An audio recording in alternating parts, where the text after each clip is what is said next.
तमाम मुसलमानों को 2026 का हज शरीफ मुबारक हो। आज हम सऊदी अरब में हाजियों के लिए की जाने वाली तैयारियां देखेंगे कि हाजी जब पाकिस्तान से जाते हैं तो इनका इस्तकबाल कैसे किया जाता है, ये लोग रहते कहाँ हैं, इनको खाना कौन देता है, सऊदी हुकूमत ने हज की क्या क्या तैयारियां की हैं, इस साल पूरी दुनिया से कितने लाख हाजी हज करने आए हैं, पाकिस्तान से जाने का कितना खर्चा आया है, ये सब कुछ देखेंगे आज की हम इस वीडियो में। इन सब के अलावा देखेंगे सऊदी अरब के मुकद्दस मकामात और हज का मुकम्मल तरीका। तो चलिए सऊदी अरब के एक शानदार सफर का आगाज करते हैं। नाज़रीन, सऊदी अरब वो पाक सरजमीन है जहां काबा शरीफ, मदीना मुनव्वरा और सैकड़ों मुसलमानों के मुकद्दस मकामात मौजूद हैं। राइट, आज से एक दिन बाद 26 मई 2026 को हज पढ़ा जाएगा। इस्लामी तारीख के मुताबिक हज 9 जिलहज को पढ़ा जाता है। इस दफा सऊदी हुकूमत ने हाजियों के लिए बेहतरीन इंतजामात किए हैं। पूरी दुनिया से 15 लाख लोग हज करने के लिए सऊदी अरब पहुंचे हैं और 3 लाख लोग वो हैं जो सऊदी अरब के ही बशिंदे हैं, यानी टोटल 18 लाख लोग हज पढ़ेंगे इंशाअल्लाह अज़्ज़ा वजल। इस दफा पाकिस्तान को 1,80,000 लोगों का कोटा मिला है, जिनमें 1,20,000 सरकारी स्कीम और बाकी प्राइवेट कंपनियों के जरिए ये सआदत हासिल करेंगे। दुनिया में सबसे ज्यादा हुज्जाज अकराम इंडोनेशिया से आते हैं। सऊदी हुकूमत ने इस दफा इंडोनेशिया को 2,21,000 हज का कोटा फराहम किया है। इंडोनेशिया के बाद पाकिस्तान और फिर हिंदुस्तान का नंबर आता है। चलिए अब मैं आपको बताता हूँ कि हाजियों का इस्तकबाल कैसे किया जाता है। हाजी चाहे जद्दा के किंग अब्दुल अजीज एयरपोर्ट पर उतरें या मदीना मुनव्वरा के प्रिंस मोहम्मद अब्दुल अजीज एयरपोर्ट पर उतरें, इनका इस्तकबाल गुलाब की पत्तियों और हारों से किया जाता है। एयरपोर्ट पर इनको खजूरें और अरबी कहवा पेश किया जाता है। ये खजूरें खास तौर पर अजवा या सुकरी होती हैं, जो कि सऊदी अरब की सबसे मशहूर और खास खजूरें हैं। जिसके बाद अल कहवा अल सऊदिया पेश किया जाता है। ये एक खास किस्म का कहवा है जो सऊदी लोग बहुत शौक से पीते हैं। इतर और बखूर के साथ एयरपोर्ट के लाउंजेस को महकाया जाता है और हाजियों पर गुलाब का अर्क छिड़का जाता है। जब हाजी एयरपोर्ट से निकलकर शहर मक्का या शहर मदीना अपने होटलों पर स्टे करने के लिए निकलते हैं तो एयरपोर्ट से बाहर लग्जरी बसेस इनका वेट कर रही होती हैं। जब ये लोग होटल के सामने पहुंचते हैं तो होटल वाले डफली बजाकर मशहूर इस्लामी तराना ताला अल बद्रु अलैना पढ़कर इनका इस्तकबाल करते हैं। ये वही तराना है जो कि अरब दुनिया से चलता आ रहा है।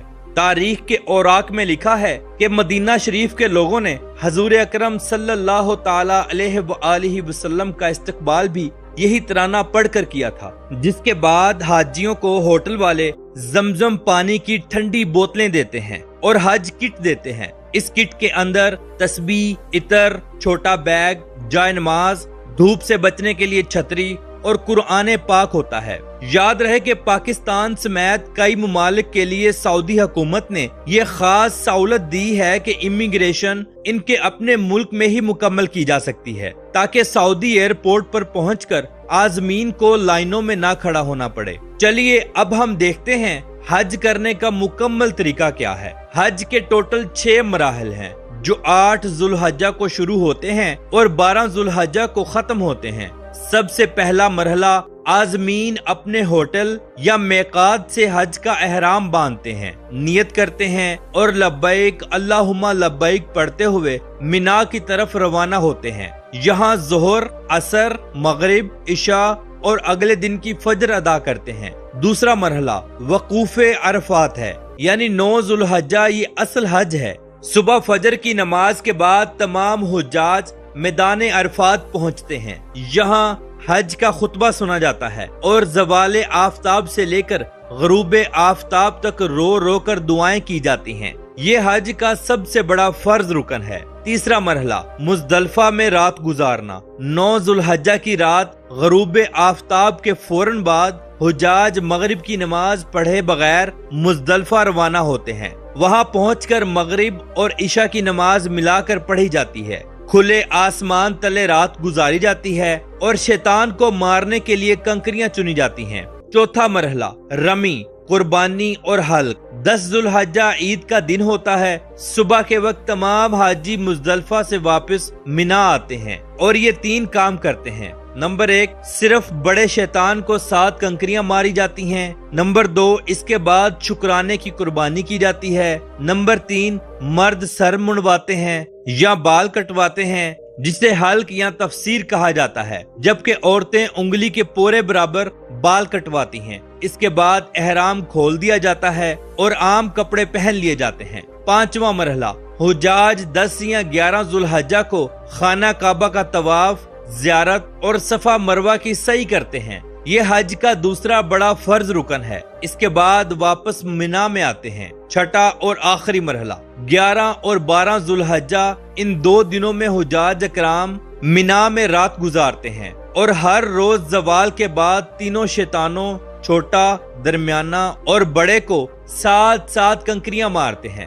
12 ذوالحجہ کو رمی کرنے کے بعد حجاج اکرام واپس آ سکتے ہیں اور یوں الحمدللہ حج مکمل ہو جاتا ہے۔ ناظرین، اس بات میں کوئی دوسری رائے نہیں کہ حج کرنا ایک مشقت والا کام ہے۔ ایک تو عرب کی 40 سے 45 ڈگری کی گرمی، اوپر سے ہر وقت سورج کے نیچے رہنا اور بھاگنا دوڑنا۔ ہر سال اس گرمی کی وجہ سے حج کے دوران کئی مسلمان اپنی جان کی بازی ہار جاتے ہیں، جن کو وہیں دفنا دیا جاتا ہے یا ان کے پیاروں کے پاس واپس بھیج دیا جاتا ہے۔ سعودی حکومت ہزاروں کی تعداد میں اپنی پولیس اور خاص نفری تعینات کرتی ہے جو حاجیوں کو پانی پلاتی ہے، ان کے اوپر پانی پھینکتی ہے، رش کو کنٹرول کرتی ہے اور لوگوں کی رہنمائی فرماتی ہے۔